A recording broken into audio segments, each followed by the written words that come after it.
नमस्कार, जनमत देख रहे हैं आप। आपके साथ मैं हूं लावनी बिली। जनमत यानी वो मंच जहां पर हम और आप मिलकर करते हैं उन खबरों की बात जो सीधे आपसे सरोकार रखती है, जो सीधे देश से सरोकार रखती है। और जब हम आपसे, हमसे, समाज से और देश से सरोकार रखने वाली खबरों की बात करते हैं तो उसमें छिपी होती है राष्ट्र सर्वोपरि की भावना।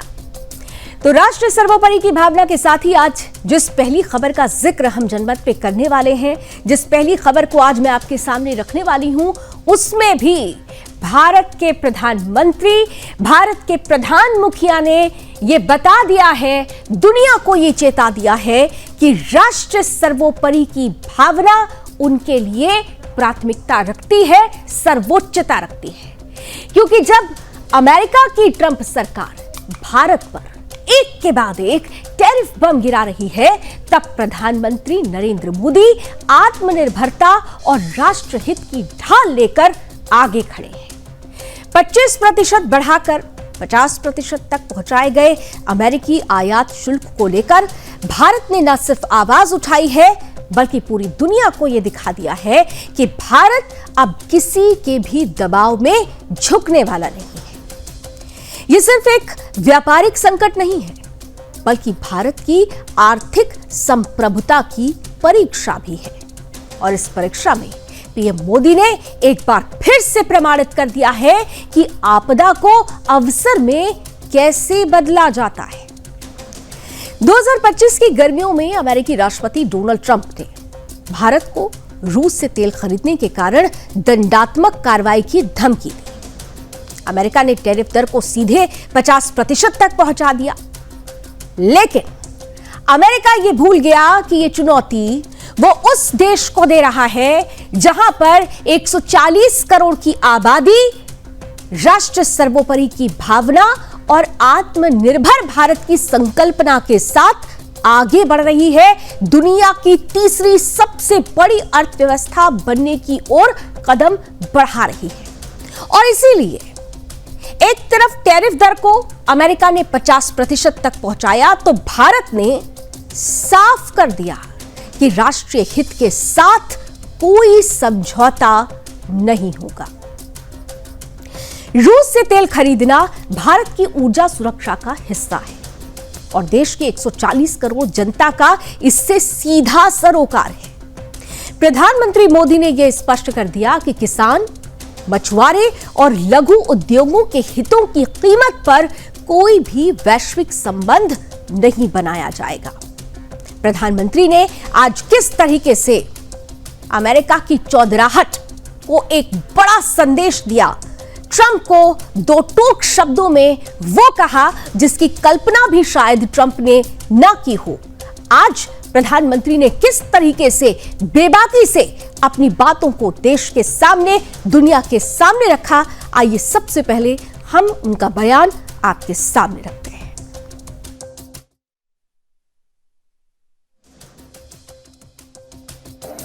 हमारे लिए अपने किसानों का हित सर्वोच्च प्राथमिकता है।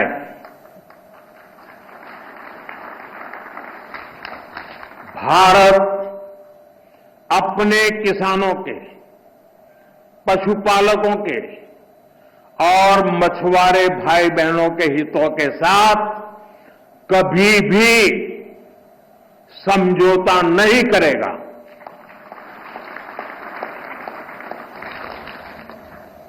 और मैं जानता हूं व्यक्तिगत रूप से मुझे बहुत बड़ी कीमत चुकानी पड़ेगी, लेकिन मैं इसके लिए तैयार हूं। मेरे देश के किसानों के लिए, मेरे देश के मछुआरों के लिए, मेरे देश के पशुपालकों के लिए आज भारत तैयार है। तो सुना आपने, भारत के प्रधान सेवक ने यह बता दिया है कि भारत तैयार है और भारतीयों के हितों के ऊपर कुछ भी नहीं है। भारतीयों के हितों के साथ कोई समझौता नहीं किया जाएगा। ट्रंप एक तरफ धमकी देते रहे, भारत दूसरी तरफ जवाब देता रहा। ट्रंप की धमकियों के जवाब में भारत झुका नहीं, डिगा नहीं, बल्कि खड़ा रहा। भारत सरकार का फोकस अब यूरोपीय यूनियन, ब्रिटेन, जापान और साउथ ईस्ट एशिया के साथ नए व्यापारिक समझौतों पर है। ब्रिटेन के साथ FTA हो चुका है। यूरोपियन यूनियन के साथ व्यापार 11.5% तक पहुंच चुका है। यानी अमेरिका की टैरिफ चाल को भारत ने कूटनीतिक संतुलन से बेअसर कर दिया है। पीएम मोदी की मेक इन इंडिया पॉलिसी और 2020 में शुरू हुआ आत्मनिर्भर भारत अभियान आज इसी संकट के लिए सुरक्षा कवच बन गया है। 20 लाख करोड़ के आर्थिक पैकेज, MSME सेक्टर को 3 लाख करोड़ की मदद, PLI स्कीम और वैश्विक निवेश की पहल, सबने मिलकर भारतीय निर्माण की क्षमता को नई ऊंचाई दे दी है। इतना ही नहीं, शायद अमेरिका यह भूल गया है कि कोरोना काल में भी जब दुनिया की अर्थव्यवस्था लड़खड़ा रही थी, जब अमेरिका, याद होगा आपको, जब अमेरिका खुद कर्ज में डूब चुका था, उस वक्त भी भारत 10% GDP के साथ स्टिमुलेट को प्लस करते हुए, आगे बढ़ते हुए, सबसे आगे बढ़ने वाली अर्थव्यवस्था के रूप में दुनिया के सामने था। कोवैक्सीन हो या फिर कोविशील्ड हो, दोनों के ही जरिए भारत ने वैक्सीन कूटनीति से विश्व को समर्थन दिया, खुद को एक भरोसेमंद शक्ति के रूप में दुनिया के सामने स्थापित किया। और आज जब अमेरिका टैरिफ को हथियार बना रहा है, भारत समाधान बनकर उभर रहा है। यह सिर्फ आयात निर्यात का मसला नहीं है, यह भारत की आर्थिक आत्मनिर्भरता की वैश्विक घोषणा है। प्रधानमंत्री मोदी ने बार बार साबित किया कि वो केवल राजनीतिक नेता नहीं, एक वैश्विक रणनीतिकार हैं।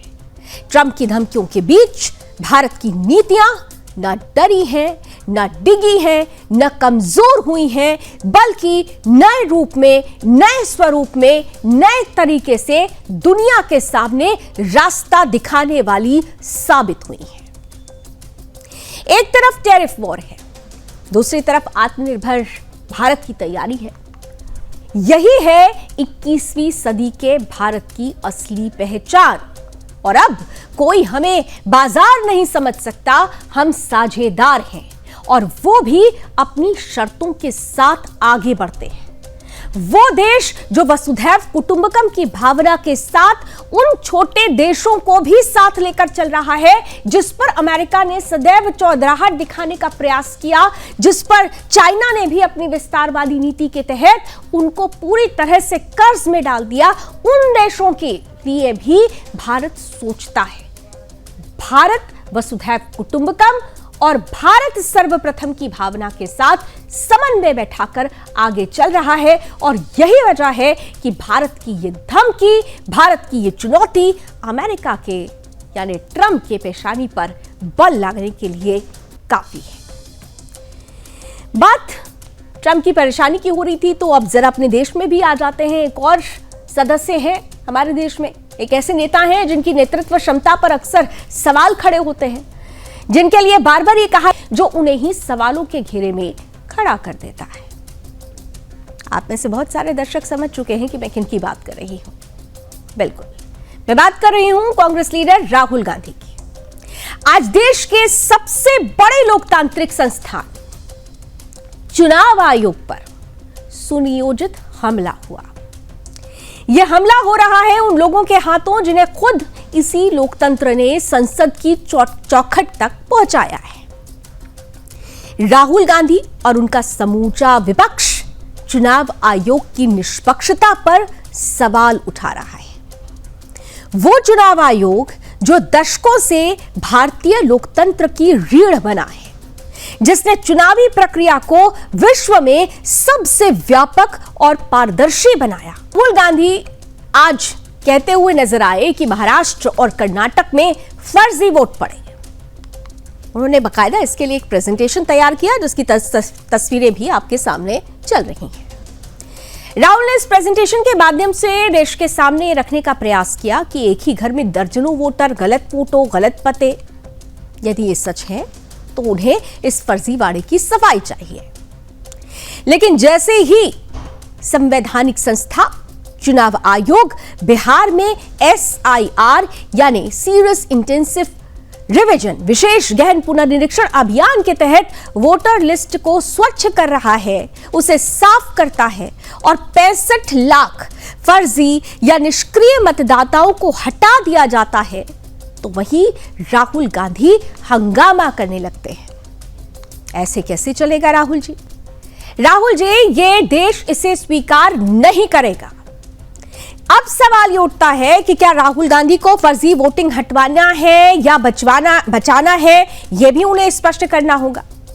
क्या जब घुसपैठिए, मृतक या राज्य से पलायन कर चुके लोग वोटर लिस्ट से बाहर किए जाते हैं तो राहुल गांधी को इसलिए दर्द होता है क्योंकि उनका वोट बैंक खतरे में आ जाता है। और चौंकाने वाली बात तो यह है कि आयोग ने जो 65 लाख नाम हटाए उनमें 22 लाख वो हैं जो अब इस दुनिया में नहीं है, यानी 22 लाख मृतक हैं।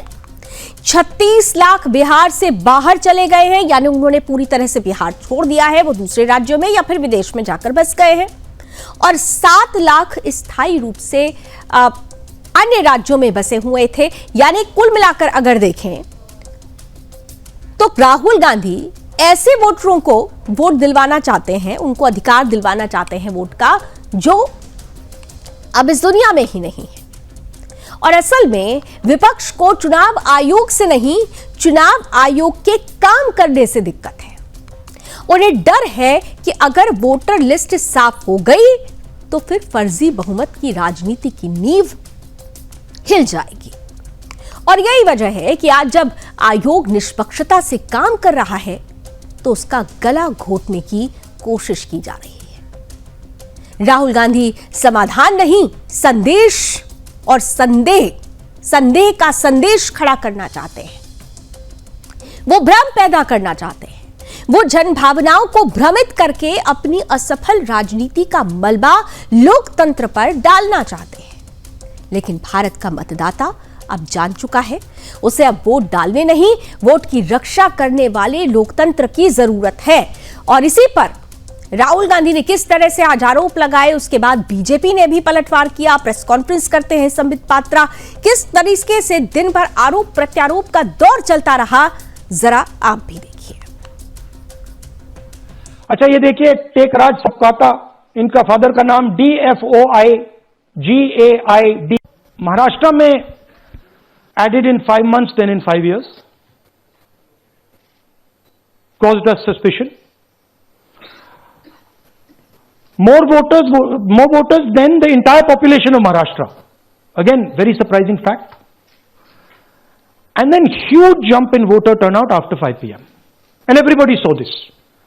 महाराष्ट्र में विधानसभा में हमारा गठबंधन वाइप आउट हो जाता है और लोकसभा में कुछ ही महीने पहले हमारा गठबंधन स्वीप करता है। Very suspicious. एंड महाराष्ट्र में we found at the state level that Lok Sabha और विधानसभा के बीच में 1 crore new voters came into the game. So we went to the election commission. I gave speech in parliament. India Gathbandhan leaders did a press conference. No response. देखिए, राहुल गांधी जी जो आज press conference कर रहे हैं, जिस प्रकार से कुछ वोटर लिस्ट इत्यादि लेकर आए हैं, ये कोई पहली बार राहुल गांधी संवैधानिक संस्था पर हमला कर रहे हो, ऐसा नहीं है। मगर प्रश्न उठता है कि जिन राज्यों में इनकी जीत होती है, तेलंगाना में जीत हुई, कर्नाटक में जीत हुई, हिमाचल प्रदेश में जीत हुई, झारखंड में इनके अलायंस की जीत हुई, क्या एक बार भी आपने देखा है कि राहुल गांधी वहां के वोटर लिस्ट को पकड़ कर आकर आपके सामने प्रस्तुत कर रहे हैं? एक बार भी उन्होंने उन वोटर लिस्ट को पकड़ कर आकर प्रेस कॉन्फ्रेंस नहीं किया है जिन राज्यों में उनकी जीत हुई थी पहले या अभी हाल फिलहाल में उनकी जीत हुई है। तो स्वाभाविक रूप से ये एक तरह से नाच न जाने आंगन टेढ़ा पॉलिटिकल चुनाव किस प्रकार से लड़ा जाता है, लोगों में उनकी पैठ नहीं है, लोगों में माननीय मोदी जी के प्रति एक प्यार का भाव है क्योंकि उन्होंने अच्छा काम किया है, तो स्वाभाविक रूप से लोग वोट देते हैं। मैं तो आज राहुल जी से पूछना चाहूंगा, आप ताजुब की बात तो ये है कि ये वही राहुल गांधी हैं जो पहले ईवीएम पर बहुत सारे सवाल खड़े करते थे। ये वही विपक्ष है जो ईवीएम को बार बार कटघरे में खड़ा करता था, लेकिन जब चुनाव आयोग ने ईवीएम को लेकर सारे क्लैरिफिकेशंस दे दिए, एक एक सवाल का जवाब निष्पक्षता के सामने, देश के सामने भी रख दिया गया, तो अब खुद इसी लोकतांत्रिक और संवैधानिक संस्था पर ही विपक्ष और राहुल गांधी, जिसका नेतृत्व कर रहे हैं, सवाल खड़े कर रहा है।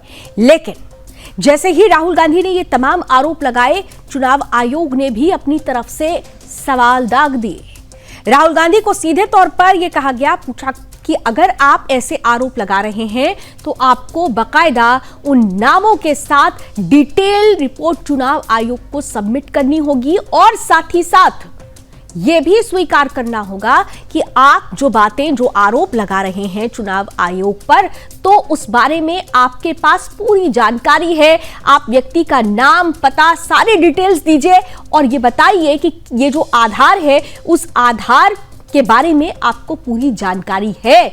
और अगर ये सब झूठा साबित होता है, ये आरोप झूठा साबित होता है, तो किसी भी कानूनी कार्रवाई के लिए भी आप तैयार रहिए। यानी चुनाव आयोग अपनी निष्पक्षता को लेकर पूरी तरह से तत्परता दिखाते हुए राहुल गांधी के सवालों का जवाब दे रहा है और कह रहा है कि जो आरोप आपने लगाए हैं उसे प्रमाणित कीजिए, और अगर ये प्रमाणित नहीं होता है तो फिर कानूनी कार्रवाई के लिए भी तैयार रही है। इसके बाद अभी तक राहुल गांधी की कोई प्रतिक्रिया नहीं आई है। हालांकि देर शाम विपक्षी दलों ने, जो 12 पार्टियां हैं, वो राहुल गांधी के घर पर पहुंची। राहुल गांधी के घर पर एक डिनर पार्टी का भी आयोजन था और ये कहा जा रहा था कि इस डिनर पार्टी में खास तौर से इन्हीं मुद्दों को लेकर एक रणनीति तैयार की जाएगी। कल इस रणनीति के तहत बहुत कुछ होने वाला है, लेकिन चुनाव आयोग को अब भी राहुल गांधी के जवाब का इंतजार है। इन सब के बीच एसआईआर को लेकर विपक्ष लगातार सदन में हंगामा कर रहा है, जिससे सदन की कार्यवाही लगातार बाधित हो रही है।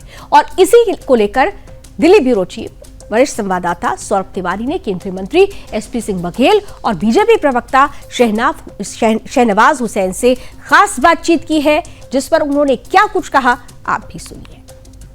एसआईआर के मुद्दे पर हम बात करते हैं भारतीय जनता पार्टी के राष्ट्रीय प्रवक्ता शहनवाज हुसैन साहब से।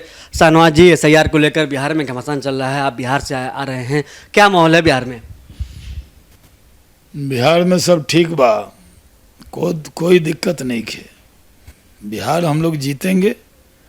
बिहार नीतीश कुमार के नेतृत्व में चमक रहा है। रोड, बिजली, पानी, सड़क, महिलाओं के लिए अभी 400 से 1100 किया है पेंशन। ममता दीदी, यानी ममता दीदी और आशा दीदी, वो एक योजना है, उसमें भी पैसे बढ़ाए 3 गुना। बम बम कर रहा है बिहार। और तेजस्वी यादव और राहुल गांधी खाली प्रेस कर रहे हैं। विधानसभा डिस्टर्ब किया बिहार की, अब लोकसभा को डिस्टर्ब किया, चुनाव आयोग पर हमला कर रहे हैं। कोई भी संवैधानिक संस्था नहीं छोड़ा इन्होंने जिस पे हमला नहीं किया। जब जीत जाते हैं कर्नाटक में, तेलंगाना में, हिमाचल में, वायनाड में, रायबरेली में, तो चुनाव आयोग अच्छा हो जाता है। और जब हार जाते हैं, दिल्ली में मिलता है 0, तो चुनाव आयोग खराब हो जाता है। बिहार में भी लोग हारने वाले हैं, अभी से हार की भूमिका तय कर रहे हैं कि किसको देना है, इसलिए हंगामा कर रहे हैं। और जैसे एसआईआर को लेकर हंगामा कर रहे हैं, आरोप लगा रहे हैं, लेकिन एसआईआर में भारतीय वोट देगा, कोई बांग्लादेशी, रोहिंग्या या नेपाली आके वोट नहीं देगा। बिहार का चुनाव बिहारी तय करेंगे, भारत का चुनाव भारत के लोग तय करेंगे। अब एसआईआर में कुछ लोग अपना नाम, मान लीजिए वहाँ से नोएडा में आ गए, यहाँ वोटर बन गए, तो वहाँ नाम कटेगा कि नहीं? कुछ लोग स्वर्ग चले गए तो नाम कटेगा कि नहीं? तो शहनवाज हुसैन साहब हैं, साफ तौर से कह रहे हैं कि एसआईआर पूरे देश में लागू होगा और जो राहुल गांधी और तेजस्वी यादव जो आरोप लगा रहे हैं पूरी तरह से गलत है।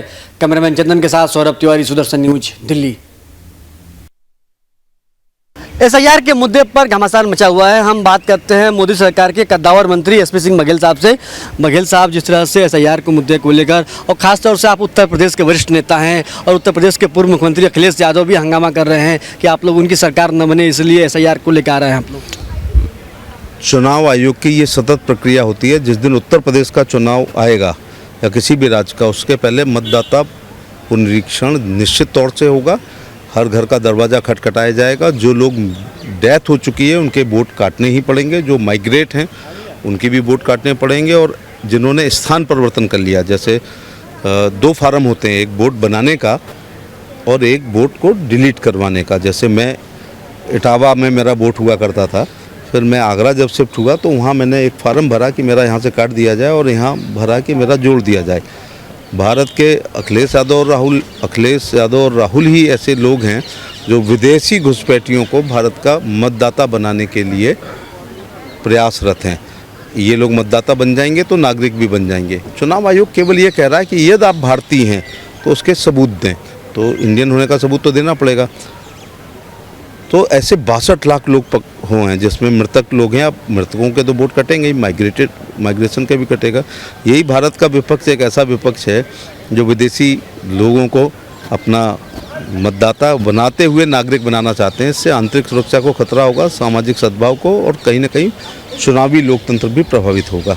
ऐसा करके वो केवल मुसलमानों को ये संदेश देना चाह रहे हैं कि आपके हक और हुकूक के लिए हमने भारत की लोकसभा और राज्यसभा को नहीं चलने दिया। और जिस तरह से बिहार को हंगामा चल रहा है, बंगाल में भी शुरुआत शुरू हो गई हंगामा की।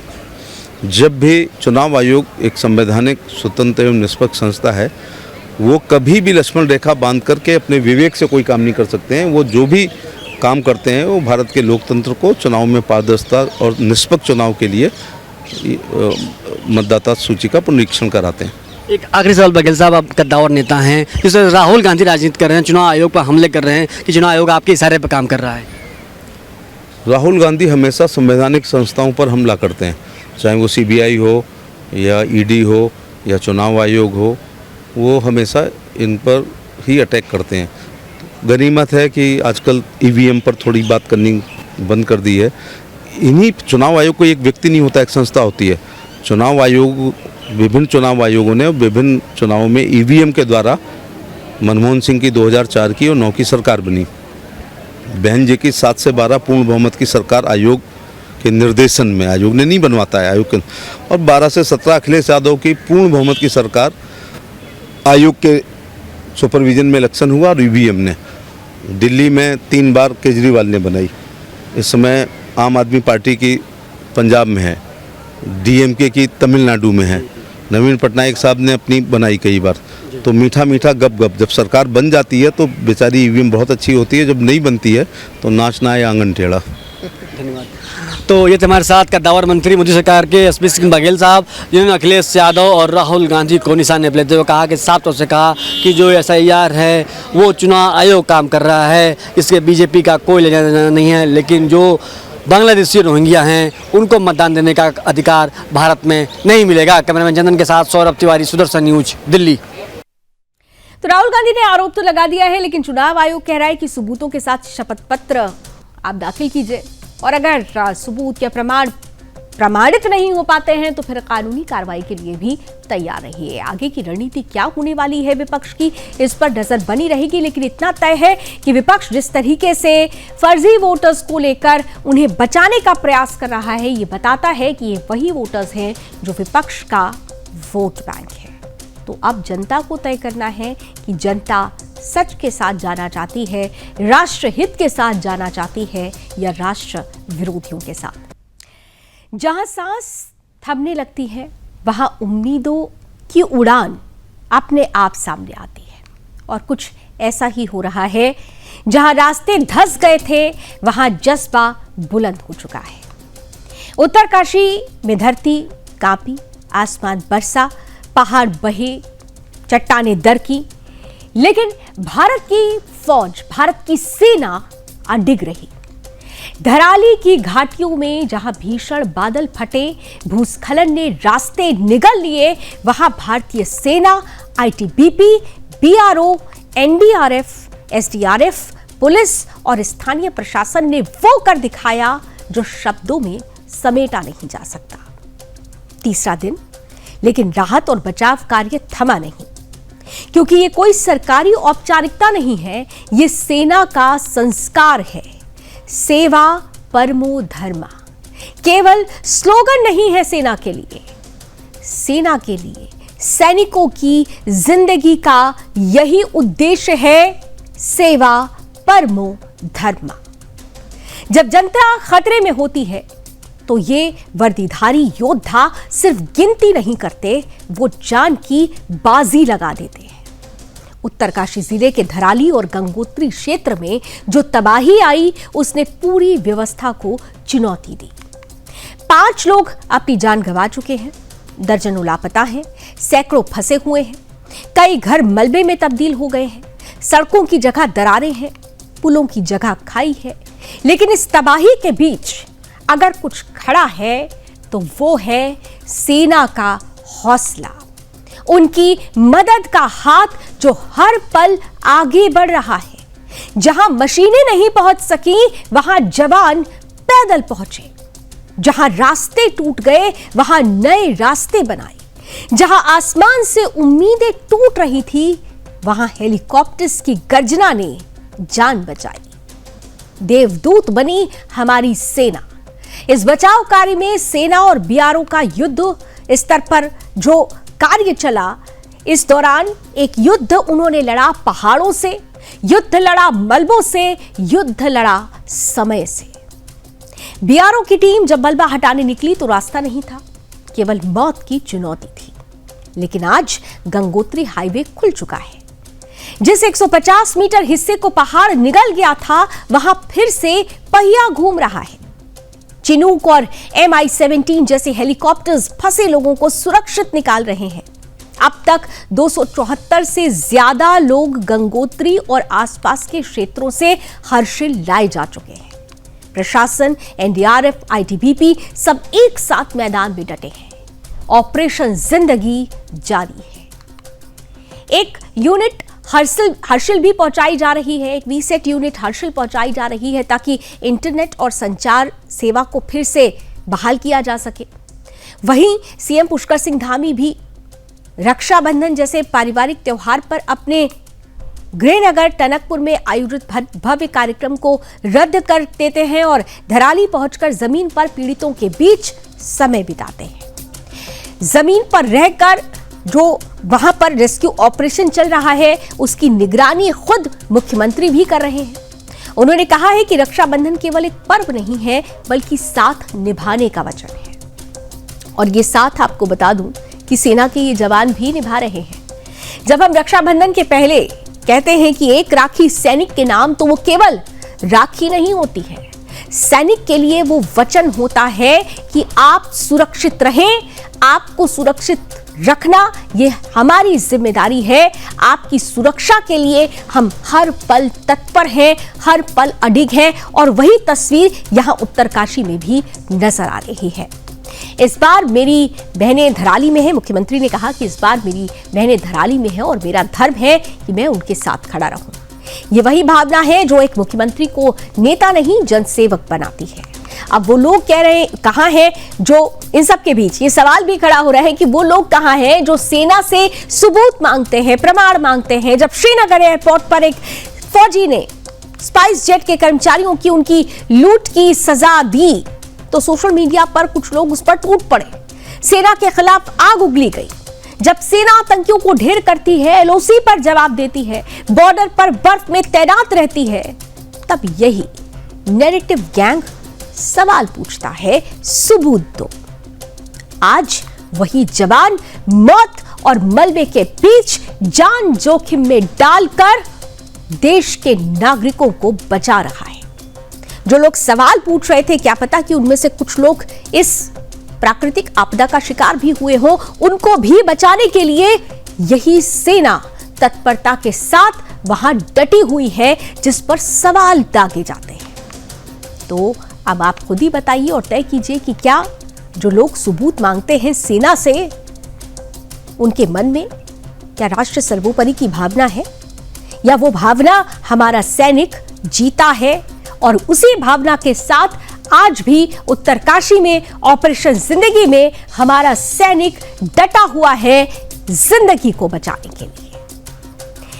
ऑपरेशन जिंदगी कहां तक पहुंची है, सेना किस तरीके से मदद का हाथ आगे बढ़ा रही है, क्या अब तक अपडेट है, ये सब कुछ जानने के लिए इस वक्त मेरे साथ सीधे उत्तराखंड से ब्यूरो चीफ कृष्णा कुमार मेरे सहयोगी जुड़ रहे हैं। कृष्णा के पास सीधे चलेंगे। कृष्णा, रात के लगभग 9:45 बज रहे हैं, लेकिन हम तक अभी ये जानकारी आ रही है कि सेना न थकी है, न रुकी है, न डिगी है, रेस्क्यू ऑपरेशन अब भी जारी है।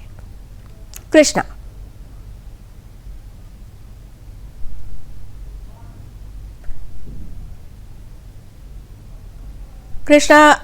अनम्यूट कीजिए, आपकी आवाज नहीं आ रही है।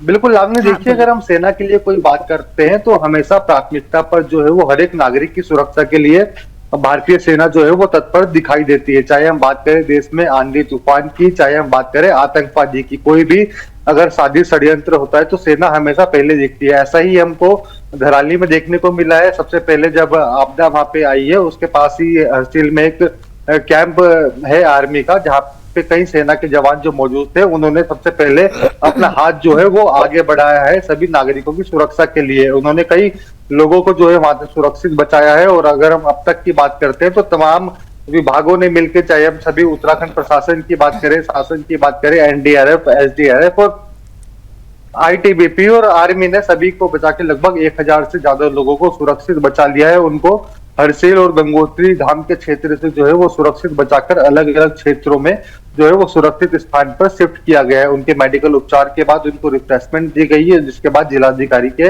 देखरेख में जो है उनको बस के माध्यम से अपने अपने गंतव्य की ओर, यानी कि अपने अपने राज्य की ओर रवाना किया गया है। उसकी सुविधा के अनुसार मुख्यमंत्री पुष्कर सिंह धामी को हमने देखा है आज दूसरे दिन भी वो लगातार ग्राउंड जीरो पर डटे रहे, क्योंकि कल जब वो दिन में पहुंचे थे, मौसम की तमाम चुनौतियां थी, तमाम एक तरीके से समस्याएं थी कि मौसम लगातार खराब था, लेकिन उन सब चुनौतियों का सामना करते हुए मुख्यमंत्री खुद ग्राउंड जीरो पर पहुंचे और अभी तक लगातार वो बरकरार है ग्राउंड जीरो पर। उनके मार्गदर्शन में ही पूरा का रेस्क्यू ऑपरेशन जो है वो इस समय धराली कृष्णा, क्या आप बता सकते हैं, क्या भी आपके पास कोई ऑफिशियल आंकड़ा है कि अब तक कितने लोगों को वहां से बचाया जा सका है, रेस्क्यू किया जा चुका है? क्योंकि 274 से ज्यादा जो ये आंकड़ा है वो शाम तक हमारे पास आंकड़ा आया हुआ था आपके माध्यम से ही, लेकिन क्या ये आंकड़ा अभी बढ़ा है?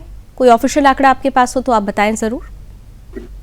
बिल्कुल, देखिए, अगर हम ऑफिशियल आंकड़े की नजर डालते हैं तो जिस क्षेत्र में, गंगोत्री क्षेत्र में पूरी की आपदा की हम त्रासदी देख सकते हैं, उसमें से कई लोगों को जो है वो रेस्क्यू किया गया है। अगर हम बात करते हैं गंगोत्री से हरसिल लाए गए यात्रियों की संख्या कुल 274 है, यानी कि 274 है। उसी तरह गंगोत्री से कुछ यात्रियों को जो है वो निलांग लाया गया है, उनकी संख्या 19 है। हरसिल से मातली लाने वालों की संख्या 255 है और हरसिल से जोलीग्रांट एयरपोर्ट पे, जो देहरादून स्थित जोलीग्रांट एयरपोर्ट है, वहां पे भी एक बड़ी संख्या में जो है वो यात्रियों को भेजा गया है, उनकी संख्या 119 है। इसी तरीके से अगर हम बात करते हैं तो हरसिल से लाई गई कुल यात्रियों की संख्या 368 है। अगर हम पूरे मिला के बात करते हैं तो 1000 से अधिक ये श्रद्धालु होते हैं, यात्री होते हैं, उधर के निवासी होते हैं और कर्मचारी होते हैं, जिनका रेस्क्यू करके जो है शासन ने उनको सुरक्षित स्थान पे जो है वो लाया गया है। लावनी, बिल्कुल, बहुत बहुत धन्यवाद कृष्णा हमारे साथ जुड़ने के लिए। तो कुल मिलाकर अगर देखें तो आंकड़ा धीरे धीरे बढ़ रहा है, 500 के लगभग लोगों को रेस्क्यू किया जा रहा है और ये कोई आसान ऑपरेशन नहीं है। जिस तरीके की चुनौतियां वहां पर हैं, जिस तरीके से अभी भी लैंडस्लाइड का खतरा बना हुआ है, जिस तरह से जो 20 फीट जो कभी गहरी खाई हुआ करती थी उसका अता पता नहीं है, वो पूरी तरीके से मलबे में दब चुकी है। कब इस रेस्क्यू ऑपरेशन में रेस्क्यू करने वाली सेना के लिए ही वो खतरा बन जाए ये भी पता नहीं है, लेकिन बिना डरे निस्वार्थ भाव से सेना अभी लोगों का रेस्क्यू कर रही है। लेफ्टिनेंट जनरल रघु श्रीनिवास ने हालात का हवाई सर्वेक्षण किया। दिल्ली से air force, army, IMD, BRO, PWD और सभी एजेंसियां धराली से कनेक्ट की गई ताकि हर घंटे हालात पर निगरानी बनी रहे। राष्ट्र के प्रति बीआरओ की प्रतिबद्धता भी स्पष्ट है, no matter the storm we deliver. मतलब चाहे कुछ भी तूफान हो, इससे कोई फर्क नहीं पड़ता, हम आगे बढ़ते रहेंगे, हम काम करते रहेंगे और यही आज वो कर रहे हैं। प्रतिक्रिया भी आई है उनकी तरफ से, जरा सुनते हैं। तकरीबन 1:45 बजे हरसिल नाम के गांव में, जहां पर मैं हूं अभी, धराली के पास एक मडस्लाइड और एक फ्लैश फ्लड आया। इसके कारण धराली पूरी तरह से ध्वस्त हो गया। सिविल साथी हैं जो हमारे साथ यहाँ पे रहते हैं, जो बच गए हैं वो अभी मेरे साथ कुछ खड़े हुए हैं, उनके नुमाइंदे। इसके तकरीबन 1.5 घंटे बाद 3:30 बजे आर्मी का जो कैंप है हर्सिल साउथ का, जिसे हम बोलते हैं लोअर कैंप जिसे बोलते हैं, वहां पर एक और मडस्लाइड और फ्लैश फ्लड आया, जिसके कारण हमारे कैंप को भी क्षति पहुंची है और धराली का ये इलाका पूरा कट ऑफ हो गया। इस पहले फ्लैश फ्लड के रेस्क्यू कार्रवाई के लिए हमारे वहां के सीओ साहब कर्नल हर्षवर्धन चौधरी राजरिफ अपने 150 सैनिकों के साथ यहाँ पे तैनात हुए जब ये फ्लैश फ्लड हमारे साउथ कैंप में आया। इसके कारण इंडियन आर्मी को 8 जवान, एक जेसीओ, 7 जवान का नुकसान हुआ है जो अभी तक मिसिंग है।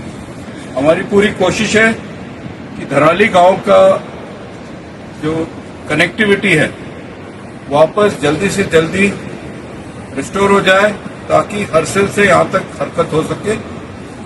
और यह भी कोशिश है कि जो आबादी यहां पर मिसिंग है उनका खोज किया जाए। तकरीबन कहा जाता है 30 से 40 लेबरर्स जो यहाँ पे काम कर रहे थे वह शायद मिसिंग हैं। 8 यहाँ के जो जनता में से क्षतिग्रस्त हैं। मैं पूरे यहाँ की जनता को आश्वासन देता हूँ कि इंडियन आर्मी आपके साथ है और आपके इस क्षति को दूर करने में और मदद करने में। तो इंडियन आर्मी, भारतीय सेना आपके साथ है। इस बार इस खबर को सिर्फ देखिए मत, इससे सीखिए। सेना को सिर्फ ताली नहीं चाहिए, उसे सम्मान देना सीखिए, क्योंकि देशभक्ति सिर्फ स्लोगन नहीं, व्यवहार है। जनमत में आज बस इतना ही। देश और दुनिया की तमाम खबरों के लिए आप जुड़े रहिए सुदर्शन न्यूज के साथ। जय हिंद।